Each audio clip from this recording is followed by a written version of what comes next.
Halo pemirsa, apa kabar hari ini? Semoga selalu sehat di masa pandemi ini dan selalu bersemangat untuk menjalani aktivitas. Bagi pemirsa yang harus tetap bekerja di luar rumah, jangan lupa menggunakan masker. Hari ini program Berita News Point hadir menjumpai Anda bersama saya, Amirah Dinda. Selama 30 menit ke depan, News Point akan menyajikan berita terbaru seputar Universitas Brawijaya dan Malang Raya. Jangan kemana-mana, keep on our channel News Point.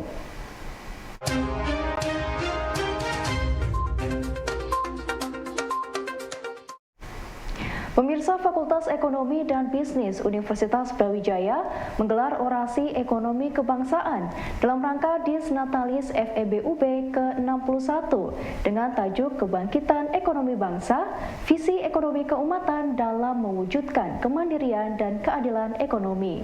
Dekan FEBUB Abdul Gofar menyampaikan bahwa acara yang digelar di Gedung Widyaloka UB ini dimaksudkan untuk mendorong ekonomi mandiri Indonesia.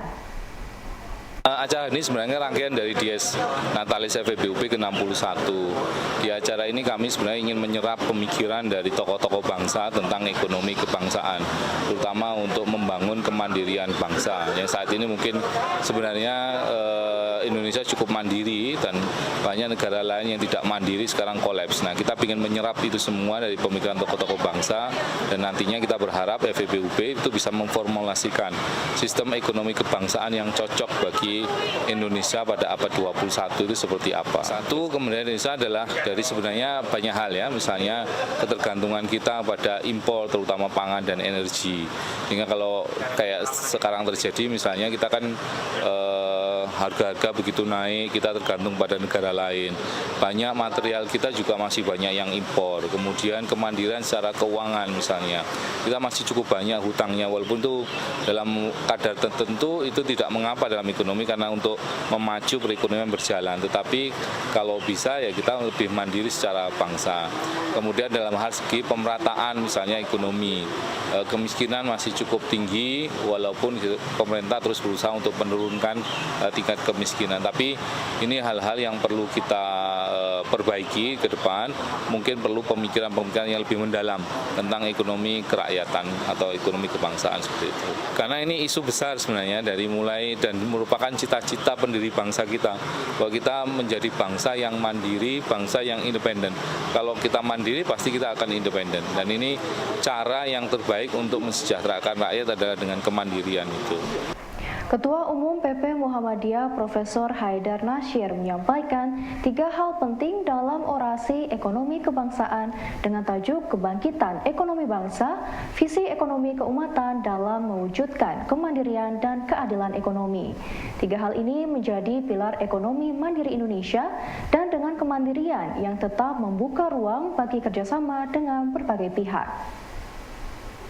Yang pertama, atas nama PP Muhammadiyah saya menyampaikan selamat ulang tahun ke-61 ya Fakultas Ekonomi dan Bisnis Universitas Brawijaya Malang.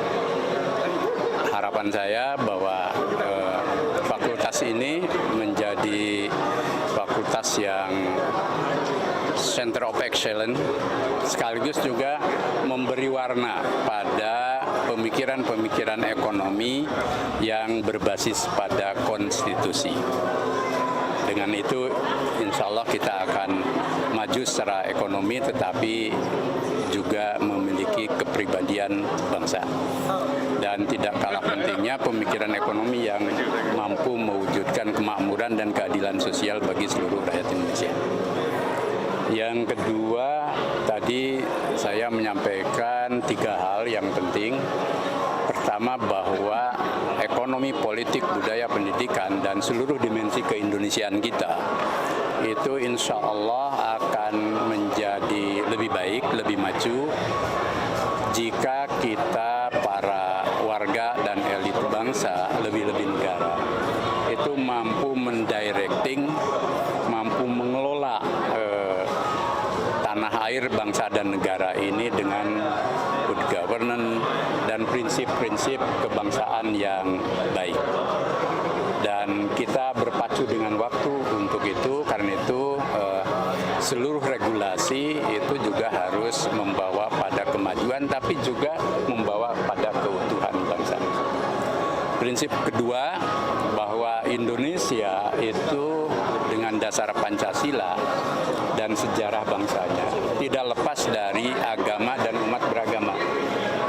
Maka harapan kami negara dan seluruh elemennya itu harus mampu mengelola aspirasi umat beragama dengan baik, dan insya Allah bahwa agama akan menjadi kekuatan untuk membangun. Sekaligus himbauan kepada seluruh umat beragama agar beragama dengan moderat, beragama dengan toleran, dan beragama yang membawa kemajuan. Hindari keberagamaan yang ekstrim, apapun agamanya dan pandangannya. Yang ketiga, bahwa Muhammadiyah sebagai elemen bangsa dalam usia 109 tahun itu akan terus berkiprah lewat pendidikan, kesehatan, pelayanan sosial, dan ekonomi untuk menjadi bagian pilar bangsa yang mampu membangun kemandirian. Bangsa ini bisa tegak jika kita mandiri. Bahkan kedaulatan negara itu dibangun di atas kemandirian. Tentu kemandirian yang tetap membuka ruang bagi kerjasama dengan berbagai pihak, bukan kemandirian yang eksklusif. Maka jangan sampai kita ini menjadi beban negara, tapi juga negara jangan jadi beban rakyat. Nah, itulah prinsip kemandirian.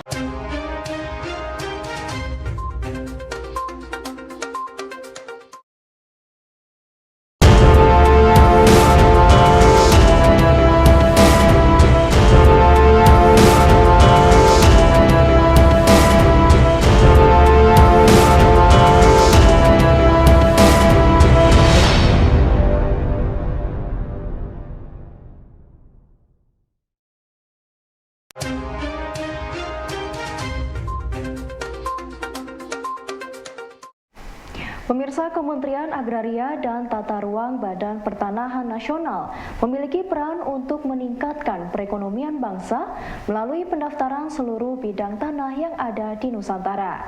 Dalam upaya peningkatan layanan pertanahan tersebut, Kementerian ATR BPN membuka peluang partisipasi mahasiswa melalui program ATR BPN Goes to Campus untuk memberikan sumbangasi berupa penelitian, kajian ilmiah, kritik dan saran agar kualitas layanan pertanahan lebih cepat, efisien, dan transparan demi menyongsong Indonesia Emas tahun 2045. Tapi tadi disampaikan itu soal tata ruang, kemudian pengadaan tanah, terutama untuk bendungan dan beberapa tempat. Tadi saya merespon positif ya, belum baca, tapi saya janji nanti saya akan undang mereka untuk kita ke kantor. Akan ditemui oleh dirjen atau direktur terkait ya, untuk kita pelajari. Dan sekali lagi luar biasa kalau mahasiswa bisa memberikan kontribusi gagasan terhadap Kementerian ATR BPN.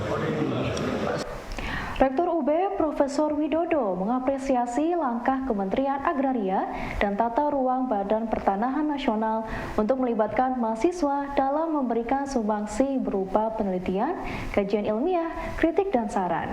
Profesor Widodo menjelaskan mahasiswa UB akan segera melakukan kajian pertanahan di area Malang dan Jawa Timur dan diundang untuk mempresentasikannya langsung di depan Menteri ATR BPN. Acara ini saya kira sangat positif dan sangat bagus sebagai dalam satu rangka untuk sosialisasi ke generasi muda terkait tentang kebijakan-kebijakan land reform, kebijakan-kebijakan tentang agraria dan pertanahan nasional. Ini sebenarnya banyak kegiatan yang bisa kita follow up ya. Termasuk juga mahasiswa, ya, mahasiswa juga melakukan kajian-kajian tentang land reform yang ada di Jawa Timur dan beberapa tempat yang ada di Malang, dan mereka insya Allah nanti akan diundang oleh kementerian untuk presentasi hasil kajian itu, dan harapannya kajian-kajian itu bisa menjadi salah satu sumber pemikiran untuk reformasi tentang pertanahan nasional. Mahasiswa FTUB memiliki berbagai macam prestasi yang tentunya membanggakan, salah satunya dengan membuat prototipe kendaraan hemat energi yang diikutsertakan dalam ajang Shell Eco Marathon Asia 2022. Wakil Dekan 3 FTUB, Heri Santoso, merasa bangga dengan prestasi yang ditorehkan oleh tim APAT 62 yang telah berhasil mendapatkan juara 1 dan 2 dalam kompetisi ini. Ia berharap tim APAT 62 tidak berpuas diri dan dapat terus menorehkan prestasi, mengasah kemampuan dengan mengikuti berbagai kompetisi lainnya. Hari ini melaporkan dari sirkuit Mandalika, lomba Shell Eco Marathon Asia tahun 2022. Di dalam lomba ini diikuti oleh 9 negara dengan 48 tim dan 33 tim dari Indonesia. Dan Fakultas Teknik juga mengirimkan 2 tim lomba. Ya, saya kira ini menjadi peluang yang sangat berharga bagi Fakultas Teknik, terutama tim dari mahasiswa mesin ini untuk bisa bisa meraih prestasi yang lebih unggul terkait dengan pengalaman kita saat mulai tahun 2014 gitu ya. Sekitar 6 kali lomba yang sudah kita coba di beberapa negara, dan harapannya di sirkuit Mandalika ini kita juga meraih prestasi yang lebih baik.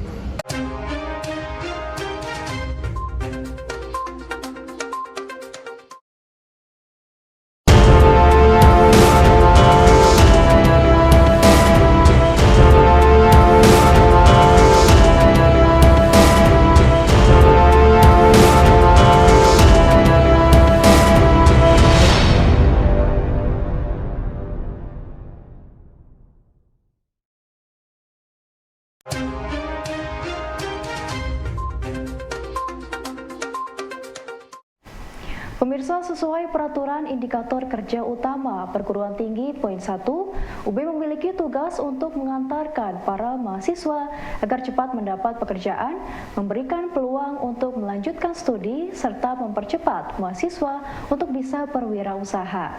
UB memberikan fasilitas kepada peserta melalui berbagai pilihan peluang kerja, baik dari industri perbankan, asuransi, perusahaan teknologi, hingga pendidikan.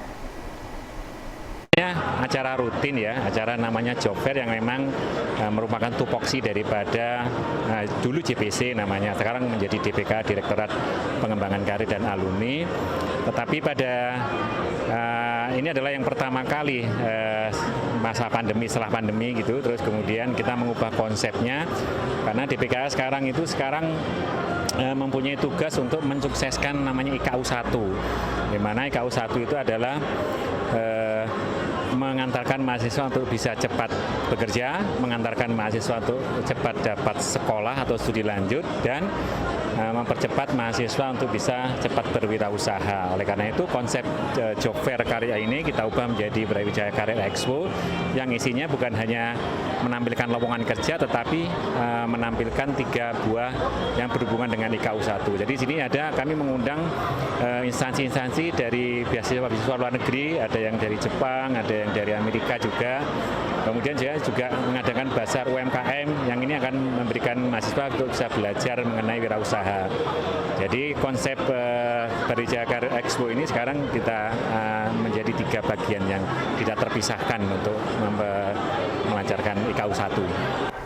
Salah satu perusahaan yang turut meramaikan UB Career Expo 2022 adalah Asian Agri, salah satu perusahaan kelapa sawit nasional terbesar di Asia. Manager Talent Acquisition Jimmy Chen mengatakan bahwa acara ini menjadi kesempatan bagi perusahaan untuk mencari anak-anak muda yang mau bergabung dengan perusahaan. Jadi kita Asian Agri ini adalah perusahaan yang bergerak di industri kelapa sawit.